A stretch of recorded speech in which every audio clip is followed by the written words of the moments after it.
दोस्तों, सबसे बड़ा सवाल कि अगर पुलिस थाने पर बुला रही है तो जाना चाहिए या नहीं जाना चाहिए, और अगर बुला रही है तो क्या करना चाहिए। तो दोस्तों, आइए आज की इस वीडियो में हम ये समझते हैं कि अगर थाने से आपको फोन आता है या कोई संदेशा आता है कि आप थाने आ जाइए, तो आपको सबसे पहले क्या करना होता है।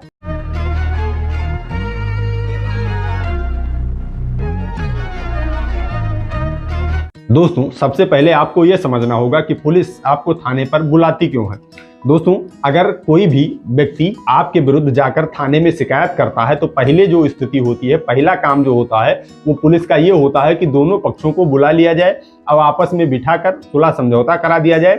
इसके बाद में मामला रफा दफा कर दिया जाए, एफआईआर ना लिखा जाए। पुलिस की भी यही मंशा होती है ज्यादातर मामलों में कि एफआईआर ना पंजीकृत किया जाए, क्योंकि एफआईआर पंजीकृत करने के बाद उन्हें विवेचना करनी होती है, केस को सिद्ध करना होता है, बहुत सारी दिक्कतें होती है। एक स्थिति ये होगी कि आपको सुलह समझौता के लिए बुलाया जाएगा। दूसरी स्थिति ये होगी कि आपके विरुद्ध एफआईआर उन्होंने पंजीकृत कर दी है और आपको गिरफ्तार करना है। तब वो भी आपको प्रेम से बुलाएंगे, चाय पिलाएंगे कि भैया आइए, आपका यहाँ स्वागत है। इसके बाद आपको पकड़कर जेल भेज देंगे। तीसरी स्थिति ये होती है कि अगर पुलिस को यह आशंका है कि आप कोई बड़ा अपराध करने जा रहे हैं, जिसमें कि अगर आप घर पर रहेंगे तो आप झगड़ा कर लेंगे, इस स्थिति में भी पुलिस आपको बुलाकर 151 के तहत चालान करना चाहती है, तब पुलिस आपको बुलाती है। ये हो गई बात कि पुलिस किन स्थितियों में, ज्यादातर किन स्थितियों में आपको थाने बुलाती है। अब बात करते हैं पहली स्थिति की। अगर आपको सुलह समझौते के लिए थाने पर बुलाया जा रहा है, तब भी जब भी कोई पुलिसकर्मी आपको बुलाने आया है तो या फोन आपके पास आया है कि आप थाने आ जाइए, तो सबसे पहले आपको करना यह है कि आपको उससे उसका नाम और पद पूछना है कि आप किस पद पर हैं, क्या आपका नाम है। जब वो नाम और अपना पद बता देगा, इसके बाद में आपको पूछना यह है कि आप बताइए मुझे किस मामले में बुला रहे हैं। ऐसे नहीं कि पुलिस बुला ली तो आप पहुंच गए थाने पर तुरंत मुंह उठाकर, तो वहां कोई भी कार्रवाई हो सकती है। आप उससे स्पष्ट रूप से पूछेंगे कि बताइए सर, हमें किस काम के लिए बुलाया जा रहा है। तो बताएंगे कि आपके खिलाफ एप्लीकेशन पड़ा हुआ है, आप आ जाइए थाने पर, दोनों पक्ष यहाँ बैठे हुए हैं, ये हो जाएगा। तीसरा काम आपको जो करना है कि अगर वो कह रहे हैं कि आपके खिलाफ मुकदमा पंजीकृत हो गया है, सिर्फ सुलह समझौता के लिए कह रहे हैं, ये आपका अपना इरादा हो सकता है कि आप जाना चाहते हैं या नहीं जाना चाहते हैं। अगर आप जाना चाहते हैं तो जाकर बैठकर सुलह समझौता कर लीजिए, इससे बेहतर कुछ भी नहीं होता है। लेकिन अगर आप नहीं जाना चाहते हैं तो आप उनसे बता दीजिए कि मैं थाने नहीं आ पाऊंगा, मुझे शंका है कि मैं थाने आऊंगा तो मेरे खिलाफ कार्रवाई हो जाएगी, तो इसलिए मुझे थाना नहीं आना है। आप अपना सेटल करना चाहें वो कर लें। फिर अगली स्थिति ये होगी कि अगर वो कह रहे हैं कि आपके खिलाफ एफआईआर पंजीकृत हो गया है, या वो नहीं बता रहे हैं, आपने पता करवाया कि आपके खिलाफ या ऑनलाइन देखा या कुछ भी देखा, आपके खिलाफ एफआईआर पंजीकृत हो गई है और पुलिस आपको बुला रही है, तब आपको क्या करना है। आपको कहना यह है कि इस स्थिति में आपको अगर एफआईआर पंजीकृत है तो कभी भी वो आपको गिरफ्तार करके जेल भेज सकते हैं। तो आपको उनसे ये कहना है कि अगर आपको मुझे बुलाना है तो आप मुझे 41A की नोटिस दीजिए, इसके बाद ही मैं थाने में आऊँगा।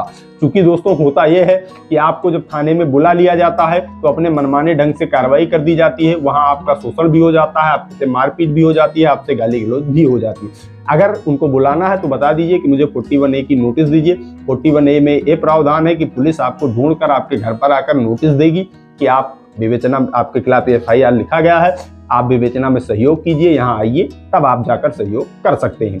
इसमें ज्यादातर मामलों में जो मैंने दूसरी स्थिति आपको बताई थी कि सुलह समझौता वाले मामले में, इसमें पुलिस इसलिए बुला लेती है क्योंकि पुलिस के दोनों हाथ में लड्डू होना चाहिए। अगर मामला आपके सुलह समझौते से बैठ गया तो ठीक है, सुलह समझौते से बैठ गया। अगर सुलह समझौते से नहीं बैठा तो आप वही थाने पर रहते हैं, आपके खिलाफ एफआईआर लिखी जाती है, आपको पकड़कर जेल भेज दिया जाता है। ज्यादातर जो लड़के लड़की भाग कर जाते हैं या जो इनका अफेयर होता है, इस मामले में सुलह समझौता वाली जो टेक्निक है ये बहुत प्रयोग की जाती है। क्या किया जाता है कि अगर लड़की को पकड़ लिए हैं या लड़के को पहले पकड़ लिए हैं और तो दूसरे पक्ष को भी बुलाएंगे कि सभी लोग थाने पर आ जाइए, मैं नहीं चाहता हूं कि मुकदमा लिखा जाए, तो दोनों पक्ष को बुला लेंगे। इसके बाद में अगर लड़की नाबालिग है तो 376 पास को या 354 पास को जो भी उनको लिखना है उस धारा में लिखकर आपको पकड़कर जेल भेज देंगे, या वहीं से अपनी कार्रवाई कर लेंगे। अगर उनको गिरफ्तार 354 में नहीं करना है तो नोटिस वगैरह तामीला करवा लेंगे। ज्यादातर मामलों में 376 ही लिखी जाती है, लड़के को वहीं से पकड़ के जेल भेज देते। लड़का क्या समझता है कि भाई लड़की है, साथ में गए हैं तो चल के सुलह समझौता ही परिवार वालों से कर लेते हैं और वहां से जेल भेज देते हैं। तो इस स्थिति में भी आपको सावधान रहना होगा। अगर पुलिस आपको बुला रही है तो इन सारी चीजों का ध्यान रखिए। अगर एफआईआर FIR लिख गया है, आप स्पष्ट रूप से समझ लीजिए, तो 41 की ए की नोटिस जब आपको मिले तभी जाइए, और नहीं तो थाने पर आपको बिल्कुल नहीं जाना होता है। बाहर कोर्ट से आप रिमेडी ले सकते हैं। अगर ऐसी धारा लिख गई है जिसमें कि आपकी गिरफ्तारी की आशंका है, तो आप एंटीसिपेटरी बेल या अरेस्ट स्टे में जाकर अपना बचाव कर सकते हैं। फिर भी अगर थाने से कोई बुला रहा है तो मैंने जो स्टेप बताया है ये आपको अवश्य फॉलो करना होता है। तो दोस्तों, उम्मीद करता हूं कि वीडियो आप सभी के लिए नॉलेजेबल रहा होगा। आज की इस वीडियो में इतना ही।